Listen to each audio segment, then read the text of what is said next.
So we talked a little bit about with Brett, the offensive tackle being out for Michigan State. Yep. Seems like a pretty big deal, and it seems like a great opportunity. We talked about this on Hail Varsity postgame last week during the bye week edition, that I was waiting for kind of the top defensive player to step up. You mentioned Sierra, right? This feels like a Williams-Winnari eats someone alive game. Yeah. Because it's starting to turn that way, right? Yes. I think Williams-Winnari and Deshaun McCullough. Yeah. Those are the ones I'm looking at pretty aggressively here. I think Winnari's getting better every week, every snap, he's getting better all the time. I've been really impressed with him. It seems like Coach Rule's really impressed with him as well from the audio we heard over the press conference yesterday. I also think that, I've been really impressed with Deshaun McCullough for the whole year, basically.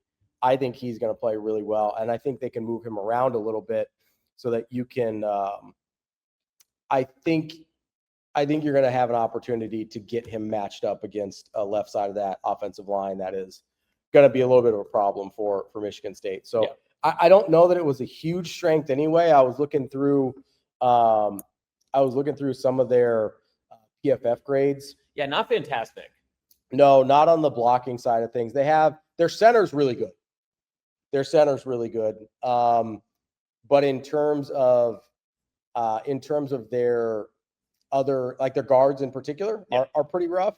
And then they've got one of their other tackles, I believe it is not. Yeah, so Ramil is their best tackle by far, and he's the one that's going to be out. So you're going to have a new offensive lineman, three bad offensive linemen, and then a good center. So, listen, I'm not saying this is a gimme or anything like that. I'm still surprised that the line is what it is. I do think there's going to be some opportunities here for Nebraska's defensive line. Well, and I think there's going to be opportunities for the pass defense, too, to really showcase how good they are, because in a perfect world and how Nebraska probably wants us to set up, Nebraska gets the ball first and puts Michigan State behind early. Yeah. Because you don't want to run the quarterback if you're going to be down multiple scores. And if Nebraska takes care of their business really in the first quarter, this is Nebraska's perfect game, right? Because then their pass defense, which has been pretty excellent so far, is able to take advantage. Maybe they can make some big opportune plays. And then the defensive line can feast against an offensive line that's not up to snuff. Yeah. So really, I kind of see this now as it grows. I can convince myself of ways that it becomes, that 10-plus margin we see with the spread. But I just don't know if you can actually, if you can firmly feel that through 4 quarters of play, if Nebraska doesn't have the opening possession and they don't score right away. I feel like it has to be Nebraska taking the lead early and taking it to Michigan State to force them into really what they don't want to be doing against Nebraska's defense. Yeah, I don't know that it has to be. I don't think it has to be a quick start for Nebraska. What I do think is, regardless of how it starts, this is going to be a real test for Nebraska's kind of lane integrity on defense, both rushing the ball against the run and as the pass rush. Because a couple different things that I noticed from Michigan State. Number one, a lot of outside zone with cutbacks, right? Mm-hmm. So got to keep your lane integrity, got to know your assignments and stay in your assignments with a lot of outside zone with cutbacks. The other thing is Childs is really mobile. I think he's a better scrambler than Underwood in terms of staying in the pocket to make plays with his arm still. Where do you put him to Sorsby? Again, probably a better scrambler to throw. Yeah. I think he's not a mobile quarterback. He's like a playmaking quarterback, right? He's going to run too, and there's some design runs. His design runs and scrambles are about 50-50 split of what he's been doing this year.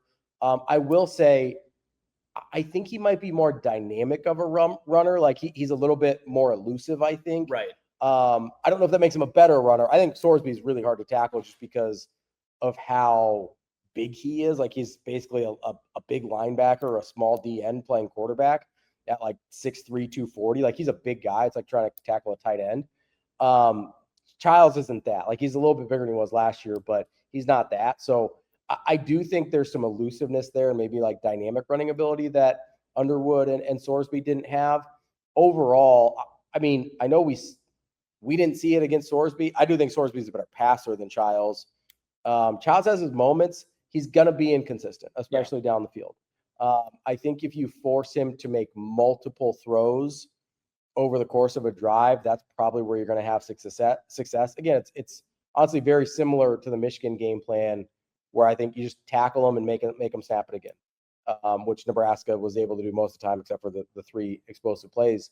But for Michigan State, I really do think it's a make them snap it again. You're going to give up a couple things here and there to Childs, or the running back Frazier is not bad either. Nick Marsh as a wide receiver is really good. I think that'll be an interesting matchup for the secondary. I wonder if they'll just have Sia Wright follow him around, if they'll keep Sia Wright on one side of the field. I don't really know what they prefer to do there. So that'll be interesting to see as well. But I think the big difference here is you can really get Michigan State with over the top. So am I wrong in thinking that this is a chance for Nebraska, especially just defensive line, to show maybe their ceiling, especially in conference play? Because we saw what they can do against Akron and Houston Christian, and it's hard to judge where they are competitively with other Power 4 programs, where they are in the Big Ten. But when you go against kind of a hampered offensive line, one that's not performing very well per their PFF grades and such, it feels like it's a really good chance to say, okay, this is the best that they can play. And if we don't see that, or if you don't see what you think their potential is, does that reevaluate where they are for you? So no, it doesn't. I do think this is an opportunity to show. Obviously, I've been high on the defensive line since the offseason. I do think this is an opportunity for them to show their playmaking in a way that they haven't always yet, with a hampered offensive line. An offensive line that I actually think, if I'm being totally honest, I think is worse than their PFF grades even are, because I think Childs bails them out of a lot of things with his mobility. And I don't think the PFF grades are accurately reflecting how often that they're getting beat one-on-one on the offensive line.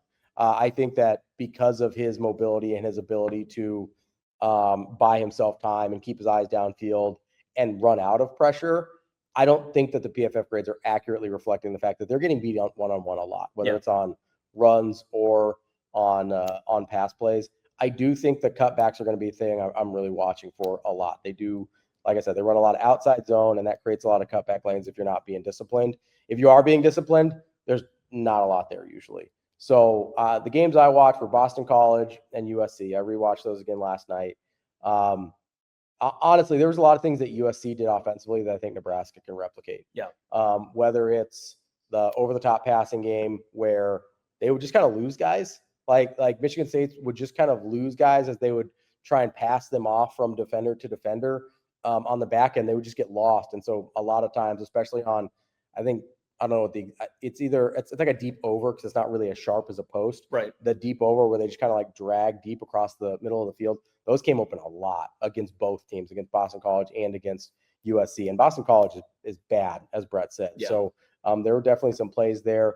It was 27 regulation points. I know it ends up being 40, but 27 regulation points, which I think is a better barometer of what the defense actually is.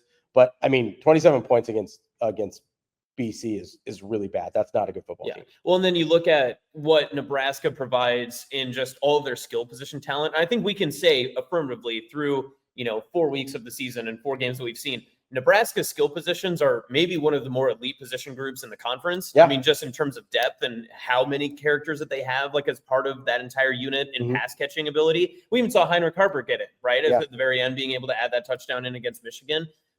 If you have that many layers against a pass defense that is sus at best, I think you have a chance for probably some big play opportunities like you had mentioned.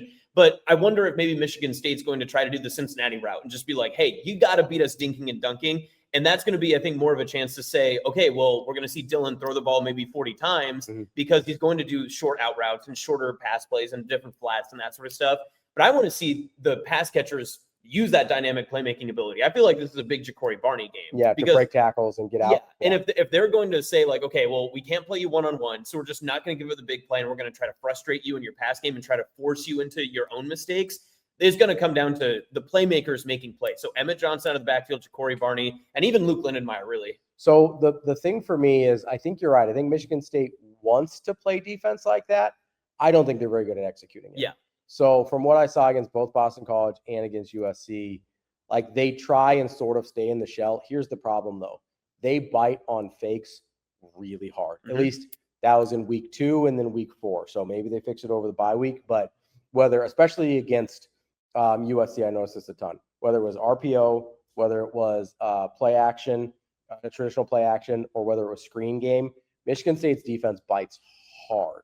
And so that's, I think, why you get those guys that just get lost when they're getting passed off on like deep posts or overs, is I think they keep their eyes on the backfield too much. They get sucked in by whatever's happening. They seem super susceptible to eye candy from what I noticed. Like the orbit motions, all the clearing out of the backfield, bringing back guys back in like they do with Emmett Johnson all the time. Michigan State seemed super susceptible to not having good enough eye discipline to not get sucked in by whatever action, either pre or post snap, that USC especially was getting them into. Yeah. And you're saying this about a USC team. Obviously, Lincoln Riley is the quarterback guru, and he's the quarterback whisperer. But they have a quarterback, Jaden Maiava, that is nowhere close to the cerebral ability of Dylan Raiola. I would agree 100%. It's more mobile. Yeah. But they really didn't use that against him. They had one touchdown on what looked like a zone read that Maiava kept it, went around the right side, and was able to score there. I think we saw that a couple games ago where he got a first down that way. I think Dylan's mobile enough to keep you honest that way. They didn't Maiava had a couple scrambles that were impressive, but for the most part, they didn't use like Maiava mobility as a design part of the game, and they didn't really need to. I think from a precision passing standpoint, yes, Dylan is much better. Intermediate routes were open constantly. And then again, when they got sucked in by eye candy or RPO action, things like that, I thought they really, really struggled to stay disciplined on where their eyes were supposed to be. Again, maybe that's something they fixed in the bye week, but they got cooked by that by USC. And there was, whether it was wide receiver or I know with Wayman Jordan, they've got a really good running back at USC, but he is second in the league in rushing, and Emmett Johnson is third. So, we're not listen. Wayman Jordan's probably a better back, but it's not like we're talking a huge gap in terms of productivity so far this year between USC's back and Nebraska. So, I think that'll be interesting. I think you may see a lot of, like you said, Ja'Cory Barney in some of those screen actions. And then I'll be honest, I said this 2 weeks ago. I didn't see him quite as much after the first quarter as I wanted to. I think this could be a big Mosey game. Yeah, his versatility.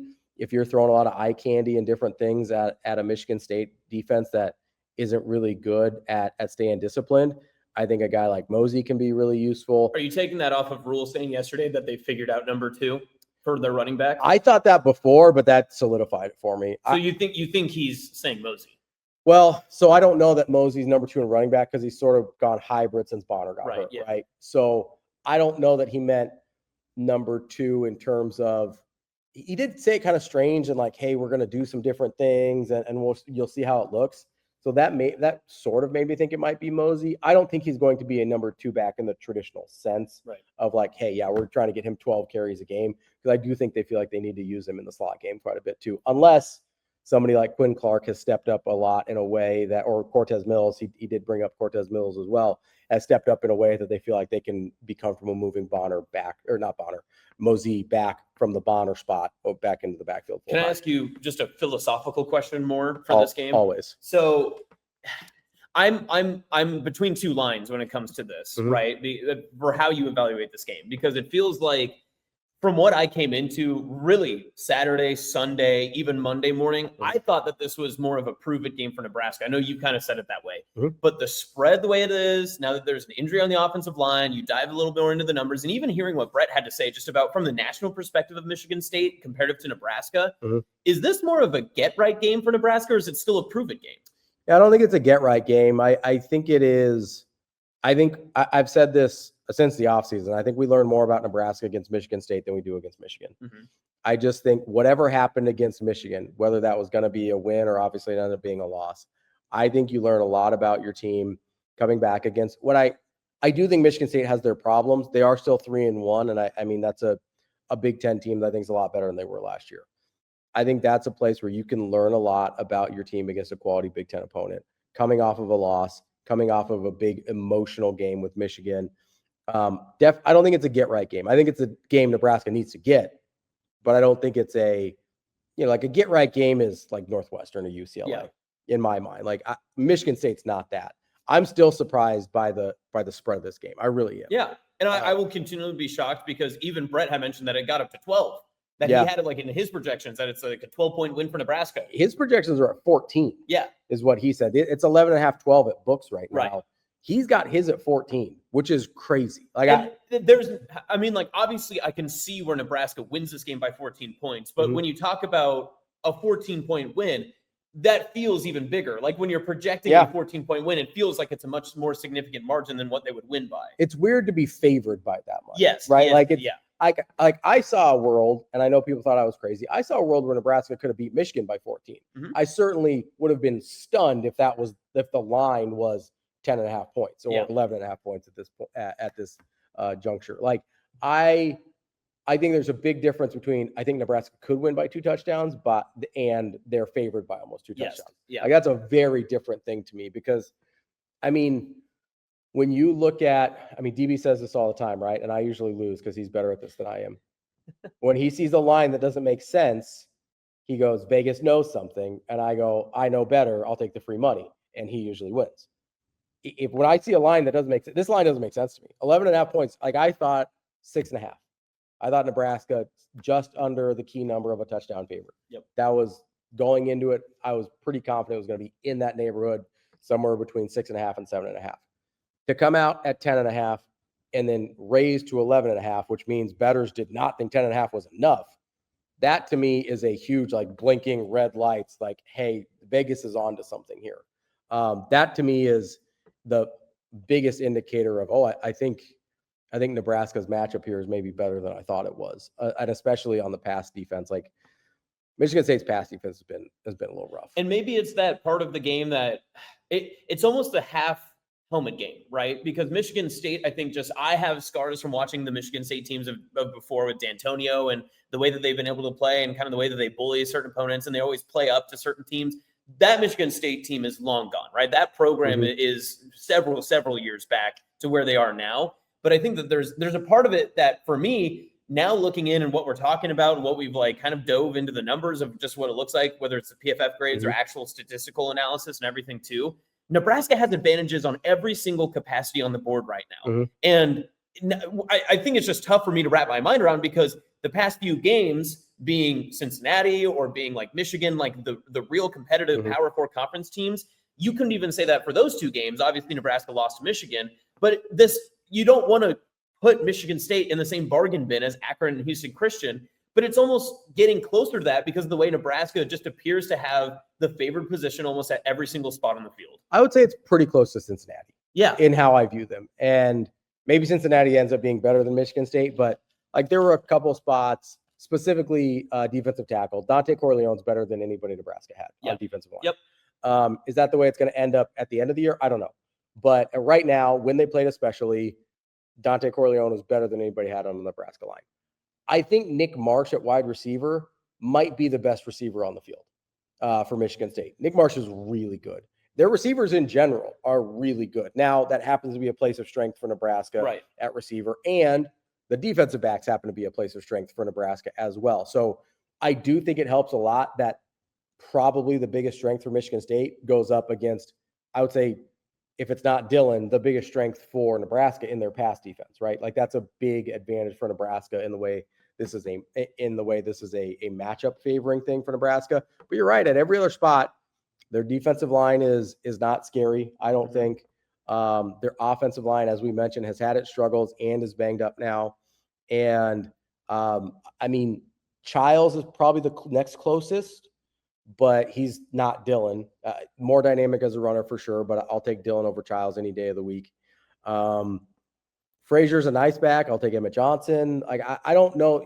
Outside a receiver, that's probably the only spot that I can say. But you even said it yourself that, they have the number 1 receiver that if you compared it to, who's one for Nebraska, Dane Key probably. So you'd say like Dane Key to Marsh, you'd probably pick Marsh. But if you take receiving core, you're probably at best you're saying a wash, right? Yeah, maybe. I mean, their receiving core is really good. Like I think it's like it's McCray. I think is really good, and then number 3, whose name is escaping me right now. Look at me, I sound like such a coach. Yeah, it's 6, 3, and 4 are the guys that I really like. It's I believe it's McCray and Omar. There's an Omar in here. I can't remember his name right now.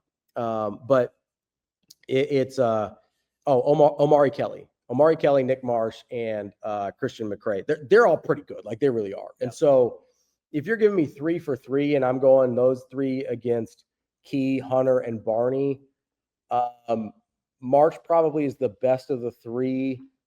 The other ones are probably a wash. So it's close. I mean, it's certainly close. The problem is Nebraska, even if, let's say Michigan State's a little bit better at wide receiver than Nebraska is overall. Nebraska's way better at defensive back than Michigan State is. So the receivers aren't playing the receivers. Yes. So right. The advantage goes to Nebraska because of the defensive backs they're playing. The advantage goes to Nebraska's receivers, even though Michigan State's group, I could make the argument, is a little better. Yeah. The defensive backs are so much worse, or have been so much worse up to this point, that Nebraska's receivers are going to have a clear advantage there, which I think is, I mean, that's huge. Yeah.